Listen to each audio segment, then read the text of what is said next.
Cyber सुरक्षा की इस तेजी से बदलती दुनिया में ना नेटवर्क को सुरक्षित रखना अब सबसे जरूरी हो गया है। बिल्कुल सही कहा। ये अब सिर्फ एक तकनीकी विकल्प नहीं रहा, बल्कि अस्तित्व की जरूरत है। हाँ, और इसी बात को ध्यान में रखते हुए आज की इस विस्तृत चर्चा का मिशन एक बेहद शक्तिशाली टूल को डिकोड करना है। और वो टूल है एनमैप, यानी नेटवर्क मैपर। एकदम सही। तो चलिए इसे डिकोड करते हैं। मैं सच में बहुत उत्साहित हूँ क्योंकि ये जानकारी साइबर सुरक्षा के बुनियादी ढांचे को समझने में बहुत मदद करने वाली है। और ये समझना भी कि ये टूल दशकों से इतना लोकप्रिय क्यों है। हाँ, मतलब स्रोत सामग्री बताती है कि एनमैप को गॉर्डन लियोन ने बनाया था। जिन्हें टेक दुनिया में फ्योडोर के नाम से भी जाना जाता है। बिल्कुल। और इसे पहली बार 1997 में रिलीज किया गया था। और सबसे बड़ी बात, ये एक ओपन सोर्स टूल है। जिसका मतलब है कि सुरक्षा पेशेवरों से लेकर सिस्टम एडमिनिस्ट्रेटर और हाँ, हैकर्स के बीच भी ये बहुत मानक टूल बन चुका है। अगर हम इसके मुख्य उद्देश्य का विश्लेषण करें ना, हाँ तो ये समझना जरूरी है कि एनमैप वास्तव में करता क्या है। हाँ, ये सिर्फ हवा में तीर नहीं चलाता। बिल्कुल नहीं। ये टारगेट होस्ट को पैकेट्स भेजता है और फिर हाँ? उनकी जवाबों का बहुत गहराई से विश्लेषण करता है। मतलब उन रिस्पांस के आधार पर ये पूरे नेटवर्क का एक तरह से डिजिटल नक्शा तैयार कर देता है। देखा, ये इसका कोर फंक्शन है। अगर इसे एक साधारण उदाहरण से समझें हाँ। तो ये ऐसा है जैसे किसी बड़ी इमारत के सभी दरवाजों और खिड़कियों की जांच करना कि कौन सा दरवाजा खुला है, कौन सा बंद है और कहाँ गार्ड तैनात है। यहाँ जो बात सबसे अधिक रोचक है ना, हाँ। वो ये है कि सुरक्षा पेशेवर इसका उपयोग किसी एक काम के लिए नहीं करते। जैसे कि नेटवर्क इन्वेंट्री बनाने के लिए। हाँ, नेटवर्क से जुड़े सभी उपकरणों की पहचान करना सबसे पहला और अहम कदम होता है। और इसके अलावा सर्विस अपग्रेड शेड्यूल में भी ये काम आता है ना। बिल्कुल। उन पुरानी या आउटडेटेड सेवाओं का पता लगाना जिन्हें तुरंत अपग्रेड की आवश्यकता है। और अपटाइम मॉनिटरिंग के लिए भी। हाँ, यह सुनिश्चित करना कि सभी महत्वपूर्ण सेवाएं सही से काम कर रही हैं या नहीं। और चौथा सबसे अहम उपयोग जो स्रोत में दिया है वो है सुरक्षा ऑडिट और पेनिट्रेशन टेस्टिंग, जिसे हम पेन टेस्टिंग भी कहते हैं। इसमें एनमैप रिकॉनेसेंस यानी टोह लेने के लिए अमूल्य है। हाँ, ये एक्टिव होस्ट्स, खुले पोर्ट्स और चल रही सेवाओं की सारी जानकारी पहले ही जुटा लेता है। बिना टोह लिए पेन टेस्टिंग करना तो अंधेरे में तीर चलाने जैसा है। यहाँ बात सच में बहुत दिलचस्प हो जाती है क्योंकि अलग-अलग स्कैनिंग तकनीकों के बीच के अंतर को समझना बहुत जरूरी है। हाँ, मुख्य रूप से 4 स्कैनिंग तकनीकें होती हैं जिन्हें उनके उपयोग के आधार पर बांटा गया है। तो सबसे पहली तकनीक कौन सी है? सबसे बुनियादी है टीसीपी कनेक्ट स्कैन। ये टारगेट के साथ पूरा टीसीपी कनेक्शन बनाता है। मतलब ये काफी भरोसेमंद होता होगा? भरोसेमंद तो है, लेकिन ये धीमा है और फायरवॉल्स इसे बहुत आसानी से पकड़ लेते हैं। अच्छा, तो इसका इस्तेमाल तभी होता है जब छिपकर काम करने की जरूरत ना हो। बिल्कुल सही। अब दूसरी तकनीक की बात करते हैं, जो है सिन स्कैन। SYN scan, right. इसे हाफ ओपन स्कैन भी कहते हैं। हाँ, ये टीसीपी कनेक्ट से तेज होता है और काफी हद तक गुप्त या स्टेल्थी होता है। स्टेल्थी क्यों? क्योंकि ये केवल एक सिन पैकेट भेजता है और रिस्पॉन्स का इंतजार करता है, लेकिन हैंडशेक पूरा नहीं करता। ओह, तो इसी वजह से ये फायरवॉल से बचने के लिए एक आदर्श तरीका माना जाता है। बिल्कुल। अब तीसरी तकनीक यूडीपी स्कैन है, जो टीसीपी से एकदम अलग है। क्योंकि यूडीपी कनेक्शनलेस होता है। राइट। सही कहा। इसलिए ये स्कैन काफी मुश्किल और धीमा होता है। तो इसमें रिस्पॉन्स कैसे मिलता है? अगर कोई रिस्पॉन्स ना मिले तो इसका मतलब है कि पोर्ट खुला है या फिर फिल्टर्ड है। समझ गई। और चौथा तरीका कौन सा है? चौथा है पिंग स्कैन।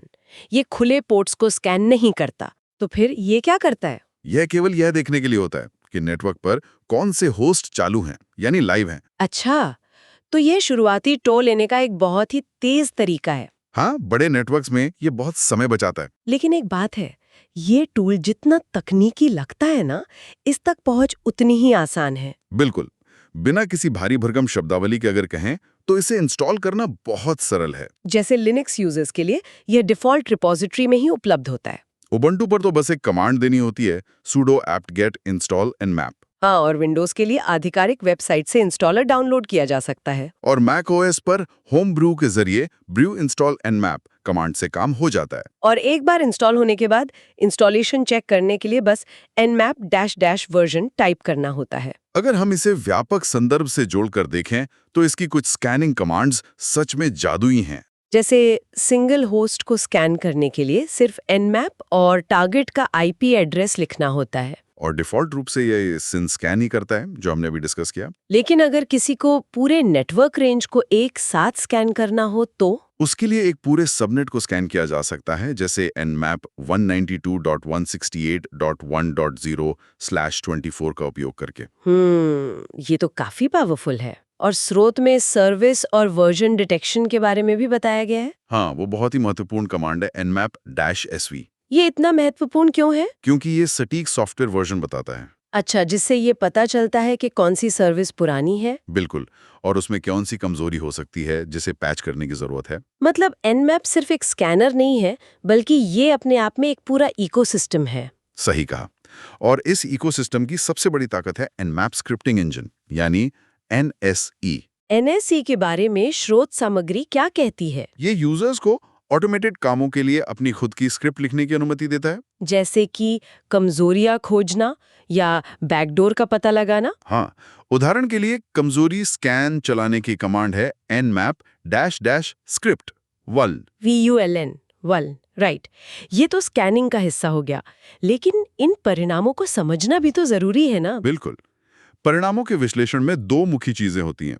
एक है खुले पोर्ट्स, जो कि नेटवर्क पर मौजूद सेवाएं हैं और हमलावरों के लिए संभावित प्रवेश द्वार हो सकती हैं। और दूसरे होते हैं फिल्टर्ड पोर्ट्स। ये वे पोर्ट्स होते हैं ना, जिन्हें फायरवॉल ने ब्लॉक कर दिया है। हाँ, ये सीधे तौर पर सुलभ नहीं होते। लेकिन ये नेटवर्क पर किसी फायरवॉल या इंट्रूजन प्रिवेंशन सिस्टम की मौजूदगी का संकेत तो देते ही हैं। बिल्कुल, ये सुरक्षा ऑडिटर्स के लिए एक बहुत बड़ी रणनीतिक जानकारी होती है। तो आखिर इस सब का मतलब क्या है? मतलब ये कि ये तकनीकी क्षमता अपने साथ बहुत बड़ी संवेदनशीलता भी लाती है।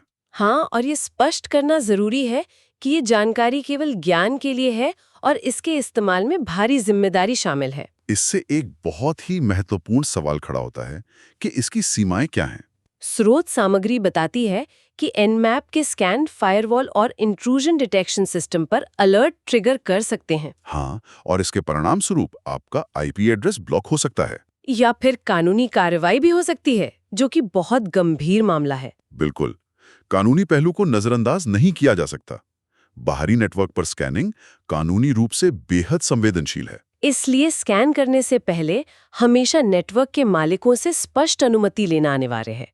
लिखित अनुमति के बिना यह करना कई जगह साइबर अपराध माना जा सकता है। जैसा कि कहा जाता है, महान शक्तियों के साथ बड़ी जिम्मेदारी भी आती है।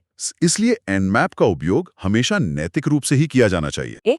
और इन्वेंट्री बनाने के लिए एक बेहद जरूरी टूल है। हाँ, और सुरक्षा कमजोरियों को दूर करने के लिए भी ये एक शक्तिशाली हथियार है। बशर्ते इसका उपयोग सही और अधिकृत तरीके से किया जाए। बिल्कुल, ऑथोराइज्ड इस्तेमाल ही एकमात्र सही तरीका है। अब इस चर्चा को समाप्त करने से पहले एक बहुत ही दिलचस्प बिंदु पर विचार करते हैं। बताइए। चूंकि एनमैप जैसा शक्तिशाली और ओपन सोर्स टूल सुरक्षा विशेषज्ञों और हैकर्स दोनों के लिए समान रूप से उपलब्ध है। हाँ, दोनों ही इसका इस्तेमाल कर सकते हैं। तो क्या साइबर सुरक्षा का भविष्य केवल इस बात पर निर्भर करेगा कि कौन इन टूल्स का अधिक रचनात्मक और तेजी से उपयोग कर सकता है? जैसे कि सिन स्कैन की स्टेल्थ तकनीक का इस्तेमाल कौन बेहतर करता है? बिल्कुल। क्या हमारे आधुनिक फायरवॉल कभी भी पूरी तरह से ऐसे छिपे हुए स्कैन को रोकने में सक्षम हो पाएंगे? या फिर सुरक्षा विशेषज्ञों और हैकर्स के बीच ये बिल्ली और चूहे का खेल हमेशा ऐसे ही चलता रहेगा? ये सच में सोचने वाली बात है। बिल्कुल, ये एक ऐसा सवाल है जो सोचने पर मजबूर करता है कि सुरक्षा की ये दौड़ कभी खत्म होने वाली नहीं है। इसी विचारों तेजक सवाल के साथ हम आज की इस गहन चर्चा को यहीं विराम देते हैं। ज्ञान की ये खोज आगे भी जारी रहेगी।